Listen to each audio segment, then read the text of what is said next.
오늘 본문은 신약 성경입니다. 히브리서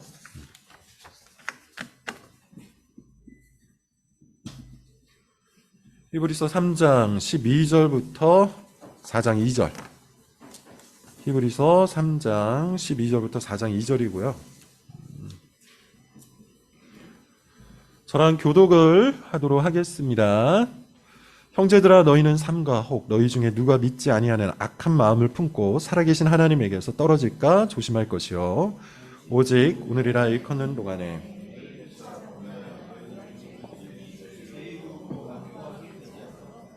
우리가 시작할 때 확신한 것을 끝까지 견고히 잡고 있으면 그리스도와 함께 참여한 자가 되리라. 성경에 일렀을 때 오늘 너희가 그의 음성을 듣거든 경노하시게 하던 것 같이 너 마음을 완고하게 하지 말라 하였으니, 듣고 경노하게 하시던 자가 누구냐? 모세를 따라 애굽에서 나온 모든 사람이 아니냐? 또 하나님이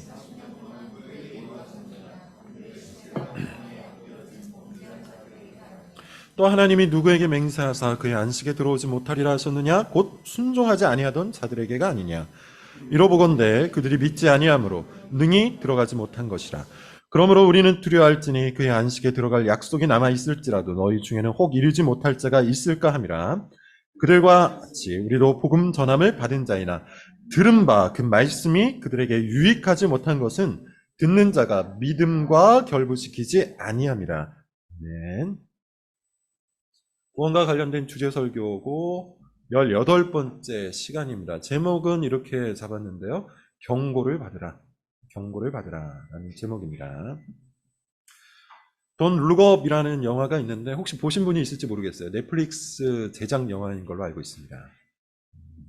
내용을 간단히 소개하자면 이렇죠. 어느 날 천체학자 두 사람이 우주를 관측하다가 엄청난 혜성, 에베레스트 산 정도 되는 커다란 크기의 혜성이 지구를 향해서 오고 있다는 사실을 발견을 합니다. 그래서 6개월 14일 뒤에 지구와 충돌이 되면 지구가 멸망할 것이다, 이렇게 예측을 하죠.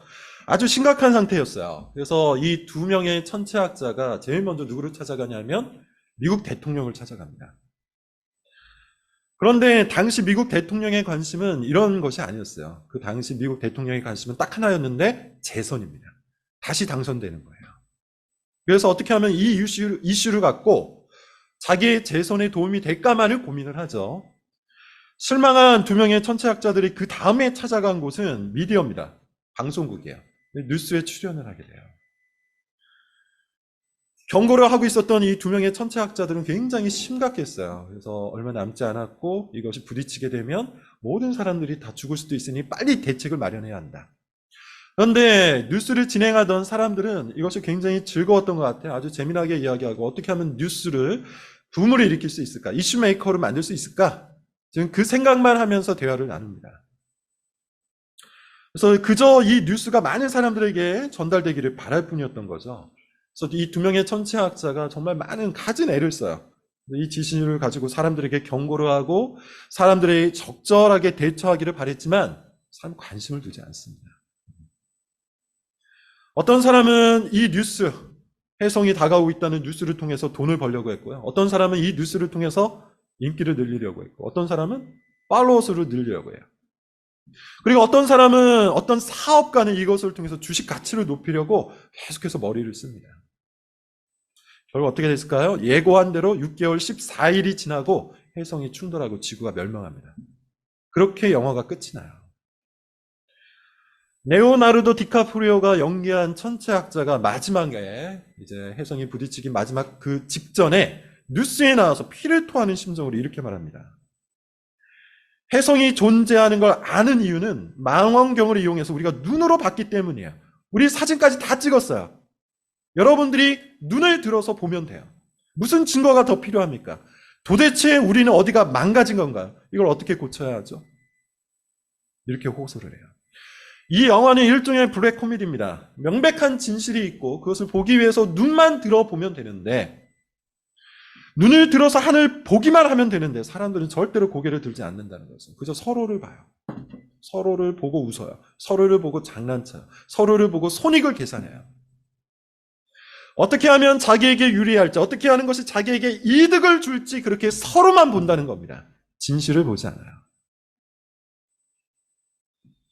되려 진실을 보고 경고를 하는 사람들을 조롱을 합니다. 우습게 여깁니다. 그 경고를 받아서 그에 걸맞게 행동하면 끝나는 건데, 그냥 그렇게 하기만 하면 모든 문제가 해결이 되는데, 위를 쳐다보지 않아요. 자기 생각과 자기 판단에만 갇혀서 결국 스스로 멸망을 선택해버리죠. 이것이 돈 룩업이라는 그 영화의 주제였어요. 제가 이 영화를 본 게 한 2년 전이었던 것 같은데요. 신선한 충격이었습니다. 이 영화가 기독교적인 영화는 아니에요. 그런 의도도 전혀 없어요. 진실을 외면하고 가짜 뉴스에만 집착하는 사람들의 왜곡된 심리와 사회 현상을 고발하는 블랙 코미디, 이렇게 소개를 하고 있더라고요. 그러나 저는 기독교인으로서 이 영화가 상당히 성경적으로 읽혔습니다. 성경은 진리죠. 그리고 성경이 우리에게 가르치는 내용은 아주 단순해요. 하나님이 세상을 창조하셨고, 그리고 종말이 다가오고 있습니다. 종말에는 심판이 있어요. 그리고 그 심판에는 예수 그리스도를 기준으로 누군가는 구원을 얻고 누군가는 심판을 받습니다. 영원한 멸망 가운데 떨어집니다. 그러므로 우리에게 끊임없이 성경은 경고하기를 그에 걸맞은 선택을 하라. 그에 합당한 삶을 살아라. 이렇게 이야기를 하죠. 이 세상에 갇혀서 서로를 보며 그저 거기에서 만족하고 그걸로 웃고 즐기고 손익을 따지고 자기 감정과 신념에 갇혀 다가오는 멸망을 무시하지 말고 눈을 들어 하늘을 보라고 얘기해요. 이것이 성경의 아주 커다란 줄거리입니다. 사실 여러분 우리가 지금 살펴보고 있는 구원이라는 주제 설교 중 견인이라는 교리가 바로 이것과 관련이 있어요. 견인이 여러분 뭐라고 했죠? 견인차 할 때 그 견인이 아니라고 했어요. 견인이라는 말은 굳게 인내함, 끝까지 참아냄, 이런 뜻이에요. 두 가지 측면에서 이해할 필요가 있다고 했는데요. 우리 편에서는 굳게 참고 인내하여 우리의 신앙을 지키는 것이라고 했고, 하나님 편에서는 뭐라고 했죠? 우리의 신앙을 주께서 친히 보전하시는 것, 친히 보전하시는 사역이라고 했어요. 그래서 결론은 이겁니다. 정말로 구원을 받은 사람은 이 신앙의 길을 끝까지 간다고 했어요. 중도 탈락이 없어요. 이게 견인교리예요. 물론 여러분 지난 시간에도 말씀을 들었지만 구원받은 사람 넘어질 수 있다고 했죠. 흔들릴 수 있다고 했죠. 심지어 이탈할 수도 있다고 했어요. 우리가 그거를 부정하는 게 아니에요. 그러나 정말로 구원을 받은 사람은 끝내 유혹을 이겨냅니다. 정말로 구원을 받은 사람은 끝내 시험을 통과해냅니다. 정말 구원받은 사람은 온갖 고난을 뚫고 끝내 자기 신앙을 지켜내요. 이게 견인교리예요. 왜냐하면 하나님께서 그렇게 역사하시고 하나님께서 그렇게 그 신앙인의 마음을 주장하시기 때문이에요. 이 측면을 여러분 바르게 잘 이해한다면 지금 견인교리에서 오늘 두 번째 시간인데요. 이 견인교리에서 경고라는 수단이 왜 필요한지 이해할 수 있을 겁니다. 왜 굳게 참고 인내하는 이 일에서 시험과 유혹을 통과하는 이 일에서 경고라는 수단이 필요합니다. 경고가 여러분 뭡니까? 사전적인 의미는 이렇더라고요. 네이버 사전을 보니 조심하거나 삼가도록 미리 주의를 줌. 조심하거나 삼가도록 미리 주의를 줌. 어떤 일이 일어나진 않았습니다. 그 일이 실제로 일어나진 않았어요. 그런데 그럴 가능성이 충분하니 미리 주의를 줘서 미리 삼가도록 하는 거예요. 그게 경고입니다. 지금은 그런 문구를 사실 많이 못 보는데 제가 어렸을 때만 하더라도 개조심이라는 경고판이 여기저기 되게 많이 붙어 있었어요. 벽에 빨간 글씨로 써놓기도 했습니다. 초등학교 시절로 기억하는데 한 번은 친구가 그걸 보고도 그 집에 들어갔어요. 기억이 잘 안 나는데 아마도 자기 용기를 증명하려고 했던 게 아닌가 싶습니다. 왜 들어갔는지 기억이 잘 안 나요. 근데 아무튼 들어갔어요. 아니나 다를까 개 두 마리가 갑자기 뛰어오더니 그 친구 다리를 물었어요. 그때가 초등학교 한 2학년, 3학년쯤이었던 것 같으니 도저히 대적해서 싸울 수가 없었죠. 우리 무리가 5명 정도였는데 그래서 돌멩이도 던져보고 막 애를 썼는데도 두 마리를 떼어낼 수가 없었습니다. 되게 위기의 순간이었어요. 다행히 적당한 시간에 주인이 와서 문제는 해결됐습니다. 제가 기억하기로 바지가 다 찢기고 그리고 여기저기가 피로 물들어 있었어요. 사실 여러분 개조심이라는 이 문구를 봤으면 어떻게 해야 되죠? 이 경고를 받아야 되죠. 정말 개를 조심해야 돼요. 말 그대로 개를 조심해서 가능하면 그 영역에 들어가지 말아야 됩니다. 근데 경고를 무시하고 그 영역에 들어갔다가 개에게 물린 거예요. 이런 게 경고죠. 일어나진 않았지만 일어날 가능성이 많으니 미리 주의를 주는 겁니다. 미리 주의하고 미리 조심했으면 충분히 피할 수 있었는데 경고를 받지 않아서 사고가 난 거예요. 사실 우리는 이런 경고라는 환경 속에서 안전하게 살아가는 겁니다. 대표적인 게 여러분 뭐가 있습니까? 도로 경고들이죠. 도로에 있는 여러 경고판들이에요. 어린아이들이 많이 다니는 곳에는 속도를 줄이라는 경고판이 있습니다. 여러분 운전하시는 분들은 다 아실 거예요. 이 경고판을 우리는 대부분은 다 받아들이죠. 그래서 30km 미만으로 아주 천천히 운전을 해서 나갑니다. 미리 주의하는 거예요. 그래서 미리 주의하고 미리 조심해서 사고가 나지 않도록 우리가 경고를 받는 겁니다. 근데 누군가가 이 경고판을 무시하고 이 어린이 보호구역에서 막 달린다고 생각해 보세요. 어떤 일이 벌어질까요? 뭐 당장의 사고가 벌어지진 않겠지만 사고 날 위험이 커지잖아요. 요즘 특히 주의해야 하는 그런 경고판이 있습니다. 명소라고 불려지는 장소에 붙어 있는 건데요. 뭐 이런 경고판이 많이 있어요. 이곳은 위험한 곳이니 사진을 찍지 마세요. 인스타그램 뭐 등등에 올리려고 사람들이 위험한 곳에 가서 사진을 찍다가 사고가 나는 경우가 아주 많아서 붙어진 그런 경고판입니다. 제가 이번 주 뉴스를 본 게 있는데 제목이 이런 거였어요. 지하철 서핑. 이게 무슨 말인가 해가지고 한번 봤더니만 요즘 청소년들 사이에서 서핑을 하듯이 지하철에 매달려서 사진이나 영상을 찍는 게 유행이래요. 아직 우리나라는 잘 모르겠는데요. 해외 청소년들에게 유행을 한답니다. 유튜브를 찾아봤더니 정말 그런 영상이 많이 있었어요. 작년에 450건의 사고가 뉴욕에서 있었다고 하는데요. 경고를 함에도 불구하고 이게 챌린지가 되어서 많은 청소년들이 지금 그런 일을 하고 있대요. 얼마나 어리석습니까? 얼마나 미련합니까? 아직까지 일어나지 않았다고, 지금까지 일어나지 않았다고, 이전에 괜찮았다고, 앞으로도 계속 괜찮을 보장이 없잖아요. 그래서 경고를 하는데 그 경고에도 불구하고 그런 행동을 하는 것 정말 미련하고 어리석은 짓이죠. 솔직히 왜 그렇게 행동하는지 잘 모르겠습니다. 우리가 보통 상식이 있는 사람이라면 경고를 받으면 어떻게 합니까? 일반적으로 보통은 미리 주의하고 조심해서 그 일을 하지 않죠. 상식 있는 사람들의 선택이에요. 견인 교례에서도 여러분 마찬가지입니다. 보통 믿음이 있는 사람이 경고를 받으면 어떻게 행동할까요? 미리 삼가고 미리 조심해서 그 일을 하지 않아요. 그래서 자기 신앙을 지켜냅니다. 그런 의미에서 여러분 경고라는 이 수단은요, 하나님께서 각 교인들의 신앙을 보존하는 수단이 되는 거예요.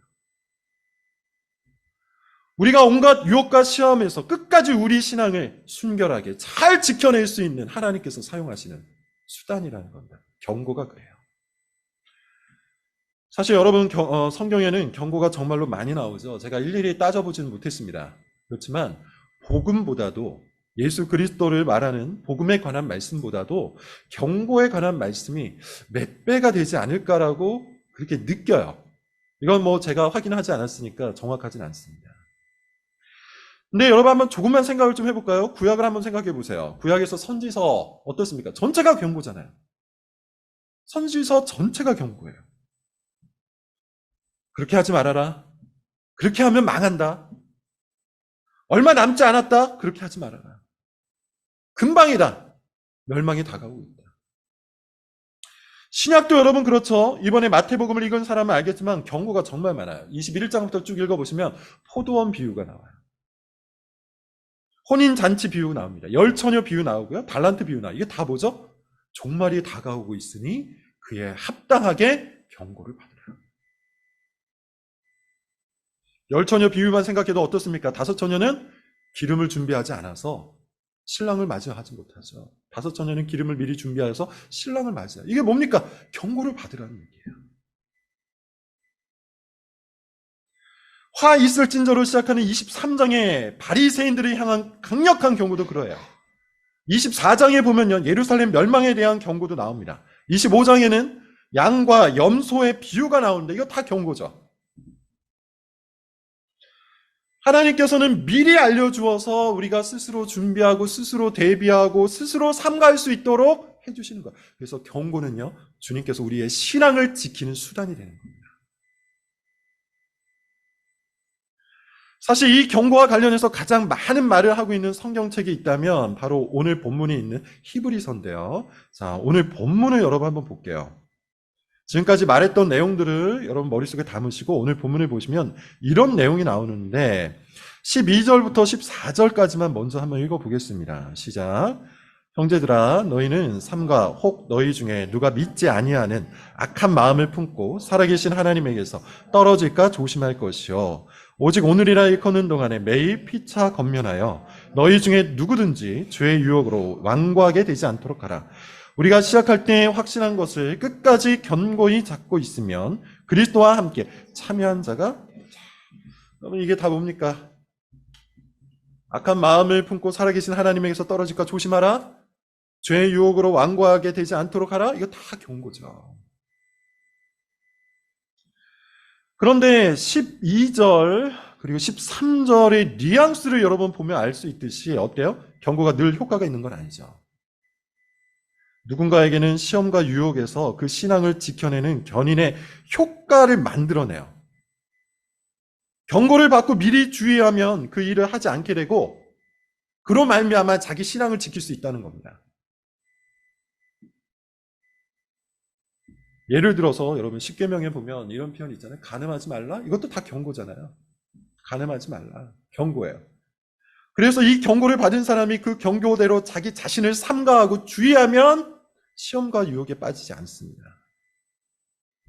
이런 경우 견인의 효과가 있다라고 이야기하는 거죠. 견인의 효과가 있다. 경고를 받았으니 그 경고대로 행하여 견인의 효과를 받은 거예요. 그러나 누군가에게는 이 경고가 아무 소용이 없어요. 경고를 받았음에도 불구하고 그 경고를 무시합니다. 신경을 쓰지 않습니다. 미리 주의하기만 했으면 시험과 유혹을 벗어날 수 있는데 그냥 자기 관성대로 습관대로 산 거예요. 심지어 그런 부주의함을 자기 성격으로 포장하거나 도전정신이라는 시대 정신으로 포장하는 경우가 너무나도 많죠. 이런 경우에는 견인의 효과가 있을 수가 없습니다. 자, 왜 이렇게 다를까요? 왜 누구에게는 경고가 먹혀드는데 그래서 그에게는 견인의 효과가 나타나는데 끝까지 시험과 유혹을 참아낼 수 있는 견인의 유익이 나타나는데 왜 누군가에게는 경고가 먹혀들지 않는 걸까요? 이유가 뭘까요? 오늘 본문 4장 1, 2절에서 이렇게 이야기를 해줍니다. 같이 한번 읽어볼게요. 오늘 본문 4장 1, 2절입니다. 시작. 그러므로 우리는 두려워할지니 그의 안식에 들어갈 약속이 남아있을지라도 너희 중에는 혹 이르지 못할 자가 있을까 함이라. 그들과 같이 우리도 복음 전함을 받은 자이나 들은 바 그 말씀이 그들에게 유익하지 못한 것은 듣는 자가 믿음과 이유가 뭡니까? 믿음. 3장 12절 이하를 여러분 쭉 읽어보시면 알겠지만 어떤 내용이 나옵니까? 경고에 관한 이야기가 계속 나오죠. 주의하라, 조심하라. 그리고 그 경고를 받아서 미리 주의하고 미리 삼가하여 신앙을 지켜낼 것을 우리에게 요청을 합니다. 그런데 4장 1, 2절을 보면 어떤 사람이 나옵니까? 그렇지 못한 사람이 있대요. 똑같이 경고를 받았는데 어떤 사람은 전혀 따르지 않는답니다. 그의 안식에 들어갈 약속이 남아있을지라도 너희 중에는 혹 이르지 못할 자가 있을까 합니다. 이유가 뭐라고요? 2절을 보았더니 들은 바 그 말씀이 그들에게 유익하지 못한 것은 그들의 신앙을 지켜내지 못한 것은 듣는 자가 믿음과 결부시키지 아니합니다. 믿음 때문이에요. 믿음이 없는 사람에게 경고는 아무런 유익이 없어요. 믿음이 없는 사람에게는 경고가 견인의 유익을 주지 못해요. 돈 룩업이라는 영화 여러분 다시 한번 생각을 해보세요. 아무리 경고해도 사람들이 꿈쩍도 하지 않았죠? 마치 그런 것처럼 경고하고 경고해도 믿음이 없는 사람은 그냥 삽니다. 관성대로, 습관대로, 욕망대로 그냥 그렇게 살아요. 경고를 받지 않아요. 그들은 안식에 이르지 못한답니다. 사실 여러분 성경은 그런 사람들이 존재할 수 있다고 누누이 이야기를 하죠. 누누이 이야기해요. 예수님은 마태복음에서 그런 케이스를 많이 이야기해 주십니다. 교회 안에도 그런 사람들이 있을 수 있다. 이게 뭡니까? 달란트 비유.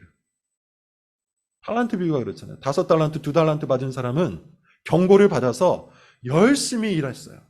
그리고 착하고 충성된 종이라는 칭찬을 얻습니다. 한 달란트 받은 사람은 여러분 어때요? 돌아와서 내가 세마 같다라는 경고를 받았음에도 불구하고 아무것도 하지 않죠. 교회 안에서 똑같은 경고를 받고요. 똑같은 말씀을 받았는데 어떤 사람에게는 아무런 소용이 없을 수 있다는 겁니다. 그들에 대해서 예수님이 뭐라고 말씀하실까요? 내버려 두라고 해요. 그게 가라지 배웁니다. 내버려 두라. 괜히 건드리지 말아라. 그냥 두라. 마태복음 15장 14절 예수님은 그 위선자에 대해서 이렇게 말씀하시는데요. 그냥 두라. 맹인이 맹인을 인도하면 결국 둘 다 구덩이에 빠질 것이다. 경고를 받지 않거나 경고를 무시하거나 경고를 왜곡하는 사람에게는 할 수 있는 일이 없다. 라는 말씀이에요. 그럼에도 불구하고 교회는 끊임없이 교인들에게 경고해야 합니다. 공적으로도 경고해야 되고요. 사적으로도 경고해야 돼요. 왜냐하면 그중 믿음이 있는 사람은 반응할 것이기 때문에요. 자, 오늘 본문 다시 한번 읽어보는데요. 3장 12절 13절입니다. 이번엔 제가 읽을게. 들어보십시오. 형제들아 너희는 삼가 혹 너희 중에 누가 믿지 아니하는 악한 마음을 품고 살아계신 하나님에게서 떨어질까 조심할 것이요 오직 오늘이나 일컫는 동안에 매일 피차 건면하여 너희 중에 누구든지 죄의 유혹으로 완고하게 되지 않도록 하라. 뭐라고 얘기하죠? 형제들아 라고 해요. 형제들아. 그러니까 이거는 뭐냐 하면 사적으로 경고하라는 얘기예요. 사적으로. 성도들끼리.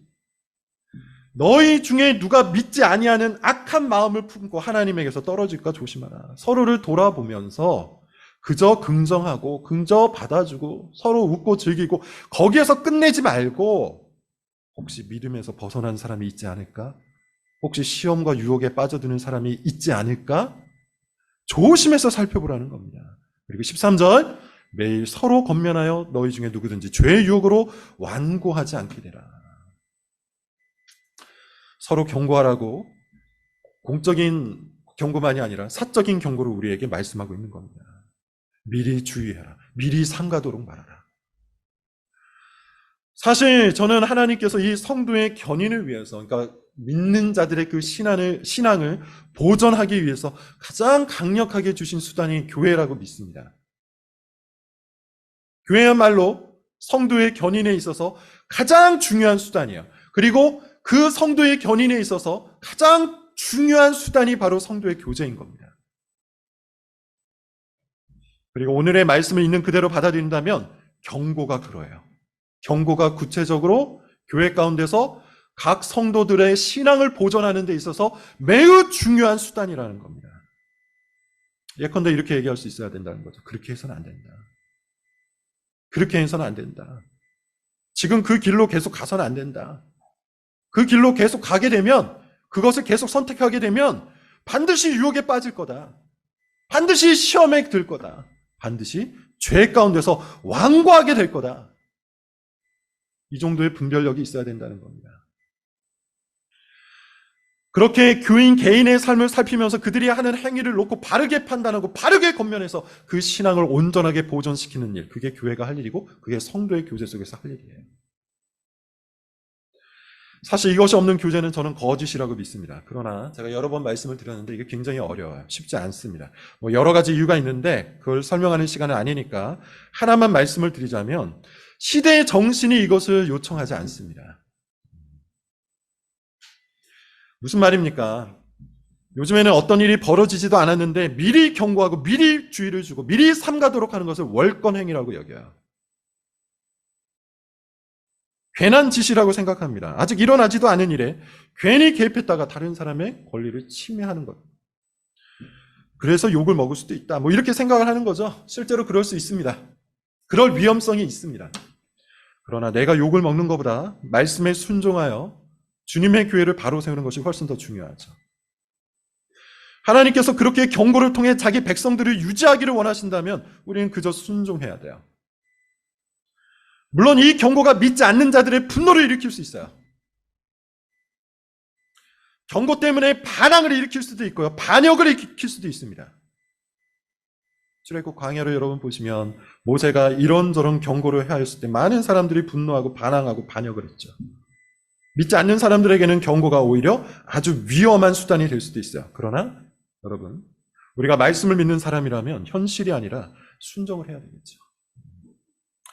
오늘 본문 3장 15절부터 19절을 여러분 보십시오. 제가 읽겠습니다. 성경에 일렀을 때 오늘 너희가 그의 음성을 듣거든 경노하시게 하던 것 같이 너희 마음을 완고하게 하지 말라 하였으니 듣고 경노하시게 하던 자가 누구냐? 모세를 따라 애굽에서 나온 모든 사람이 아니냐?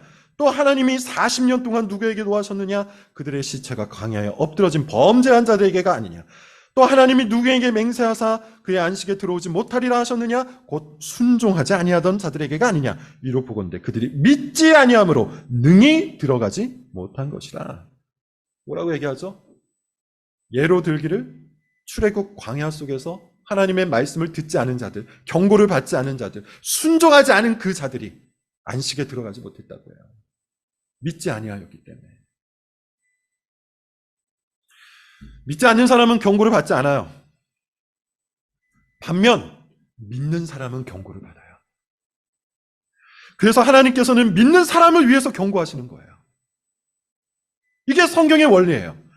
정확히 말해서 믿는 사람에게만 하나님은 경고하세요.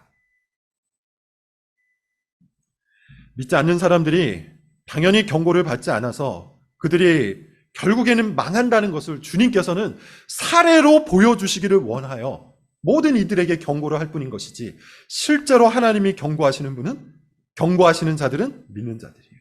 너희 믿는 자들아, 너희는 경고를 받아 결코 그 길에서 들어가지 말아라. 결론입니다, 여러분. 하나님께서는 우리의 신앙을 지켜주세요. 참으로 구원받은 사람, 진정한 믿음을 가진 사람은 하나님께서 그 믿음을 끝까지 지켜주세요. 중간에 탈락이 없습니다. 이게 견인교리예요. 그리고 우리의 신앙을 지키시기 위해서 하나님께서 주요하게 사용하시는 방법이 바로 경고예요. 믿는 자들에게 경고는 영혼을 깨우는 알람입니다. 잠든 영혼을 깨어냅니다. 병든 영혼을 깨어냅니다. 정신을 차리게 만들고 긴장하게 만들고 자신을 돌아보게 만들고 끝까지 이 길을 경주하도록 만들어요. 믿는 자들에게 경고는 그런 의미에서 선물이에요. 그러므로 여러분, 우리가 할 일은 이것입니다. 경고를 받아 깨어 이 길을 끝까지 경주하는 겁니다. 제가 이번 주에 폰지 사기에 관한 어떤 방송을 봤어요. 추정 60분이라는 방송이에요. 유튜브를 통해서 봤습니다. 이미 대표자가 구속되었으니 뭐 말해도 될 것 같아요. 시더스 그룹이라는 그 단체였는데 휴스템 코리아라는 영농조합을 만들어서 폰지 사기라는 걸 쳤어요. 아주 간단히 말하면 이런 구조입니다. 뭐 1,000만 원을 입금해주면 거기에 1.6배에 해당하는 코인을 준대요. 그러니까 1,600만 원을 주는 거죠. 코인으로. 그리고 그 코인으로 구매할 수 있는 온라인 상점을 제공을 합니다. 뭐 그럴듯하죠. 1,000만 원을 주고 1,600만 원의 코인을 받아서 그 1,600만 원의 코인으로 온라인 상점에서 필요한 걸 사는 거예요. 얼마나 합리적으로 느껴요?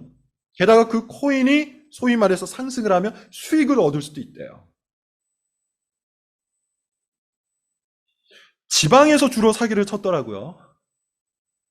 근데 그 규모가 어마어마했습니다. 몇 조 단위예요, 몇 조 단위. 굉장히 많은 사람들이 여기 엮여 있는 거죠. 수십만 명이 엮여 있대요.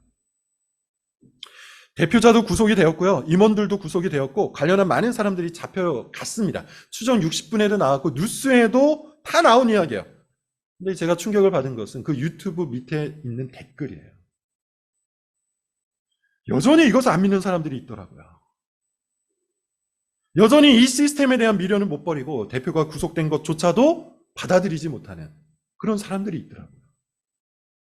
충격이었습니다. 이미 어느 정도 결말이 난 상태인데도 뉴스에서 경고를 하고 있는데도 끝까지 믿지 않고 자기 생각이 맞다고 주장하는 거죠. 저는 우리에게도 이런 일들이 벌어질 수 있다고 믿습니다. 이미 우리는 얼마나 많은 결말을 보고 있습니까? 노아 홍수 심판을 이미 봤잖아요.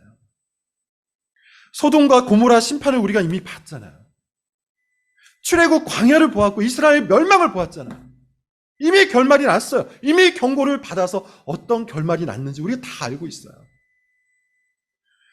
그러므로 여러분, 사실 우리가 해야 할 일은 내 생각이 맞다고 주장하는 것이 아니라 성경의 경고에 귀를 기울이는 겁니다. 정신을 바짝 차려서 깨어 일어나고 이 신앙의 길을 굳게 지키는 거죠. 마지막으로 호소합니다. 레오나르도 디카프리오처럼 그가 그 영화 돈 룩업이라는 영화에서 피를 토하는 심장으로 마지막에 이렇게 말한 것처럼 저도 그의 말을 인용해서 이렇게 말씀을 드리겠습니다. 하나님이 존재하는 걸 아는 이유는 믿음의 눈으로 봤기 때문이죠. 믿음을 가진 수많은 사람들이 우리의 증인이에요. 무슨 증거가 더 필요합니까? 그럼에도 경고를 받지 않는다니 도대체 우리는 어디가 망가진 걸까요? 어디를 고쳐야 하는 걸까요? 하늘을 볼 수 있기를 바랍니다. 위를 쳐다봅시다. 하늘에서 오는 경고의 소리를 진지하게 들읍시다. 하나님께서는 이 경고를 통해 믿는 자들을 지키십니다. 기도하겠습니다.